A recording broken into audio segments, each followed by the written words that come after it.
Hello everyone, हमने पिछली video में देखा था कि फॉर लूप और व्हाइल लूप कैसे काम करता है।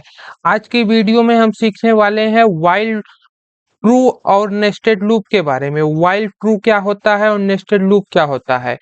तो हम चलते हैं अपने VS कोड में। हम अपने VS कोड को ओपन कर लेते हैं और व्हाइल ट्रू को हम जानते हैं कि कैसे काम करता है। व्हाइल ट्रू बेसिकली हमारा इनफाइनाइट लूप होता है, जिससे मतलब हम इनफाइनाइट टाइम तक उसे लूप को चला सकते हैं। हम कोड से उसको समझते हैं, अभी आपको अच्छे से समझ में आ जाएगा।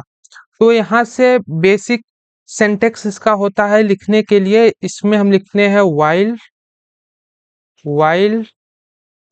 True, while true. और व्हाइल ट्रू में जो टी होता है उसको हम स्मॉल नहीं लिख सकते, उसको हमें हमेशा कैपिटल में लिखना होगा। जो हमारा व्हाइल ट्रू है उसमें टी जो है कैपिटल में लिखना होगा।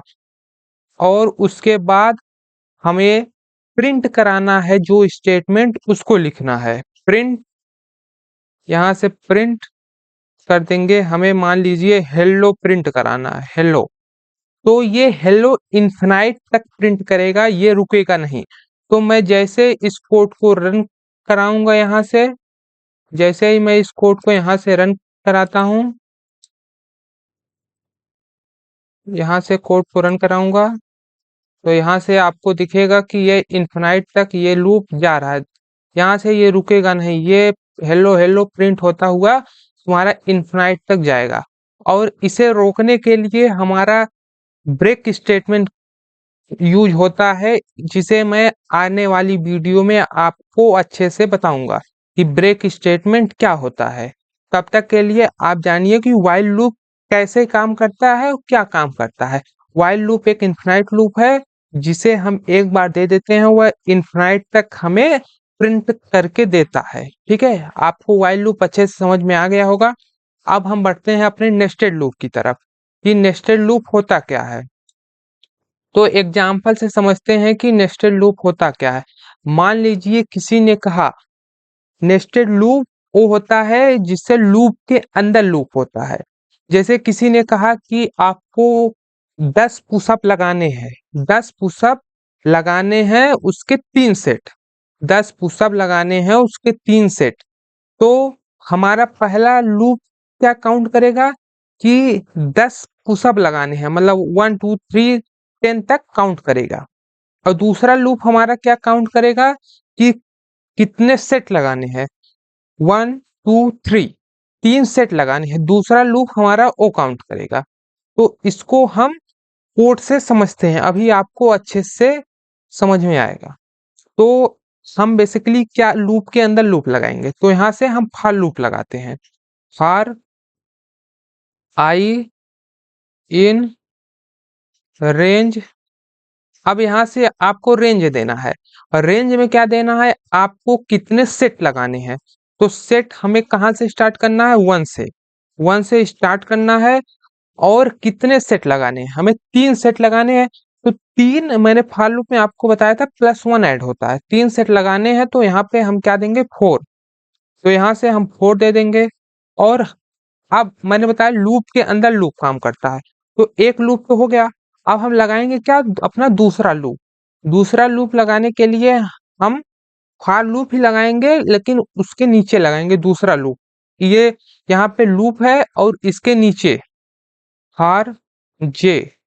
मैंने बताया था आई और जे वेरिएबल है, इसको आप कुछ भी ले सकते हैं। तो मैं यहाँ पे आई और जे ले रहा हूँ, तो यहाँ से जे लिया, फॉर जे इन रेंज। अब यहाँ पे हम रेंज क्या देंगे, यहाँ से हम रेंज देंगे, हमें कितने पुशअप लगाने हैं, 10 पुशअप लगाने हैं। तो 10 + 1। और स्टार्ट कहाँ से करना है, 1 से करना है, 1 से करना है कहाँ तक, 10 पुशअप लगाने हैं। तो यहाँ पे 11 दे देंगे, ठीक है, 11 दे देंगे। और हमें प्रिंट क्या कराना है वो देना है। हमें प्रिंट क्या कराना है, यहाँ से हम प्रिंट करा देंगे अपना जे। जे को हम प्रिंट करा देंगे। और ये हमारा जो है प्रिंट, ये इनर लूप के लिए है। अब हम जो ये हमारा बाहरी लूप है, बाहरी लूप के ये जस्ट नीचे हमें क्या लिखना होगा, इसमें हमको स्टेटमेंट नहीं देना होगा, मतलब हमें आई को प्रिंट कराने की जरूरत नहीं है। इसमें बेसिकली हम केवल लिख देंगे प्रिंट और ब्रैकेट ओपन और क्लोज कर देंगे, और यहाँ से मैं कोड को रन कराऊंगा।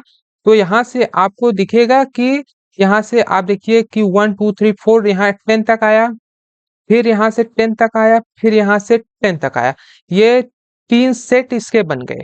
अब ये नंबर हमारा कैसे आ रहा है, पहला 10 तक आ रहा है, फिर उसके नीचे 10 आ रहा है, फिर उसके नीचे 10 आ रहा है। तो अगर आपको चाहिए कि एक ये जो 10 नंबर है ये एक लाइन में हो जाए, फिर उसके नीचे जो 10 वो सब हो वो एक लाइन में हो जाए, इसके लिए आपको क्या करना पड़ेगा, यहाँ से जो जे है, जे के बगल में आपको कामा देना है। कामा देने के बाद आपको लिखना है इंड इक्वल टू, और यहाँ से आपको स्पेस दे देना है, और फिर यहाँ से हम कोड को रन कराएंगे। तो यहाँ से मैं कोड को रन कराता हूँ, तो यहाँ से आपको दिखेगा कि यह हमारा बेसिकली ये आ गया है, यहाँ से 10 10 10।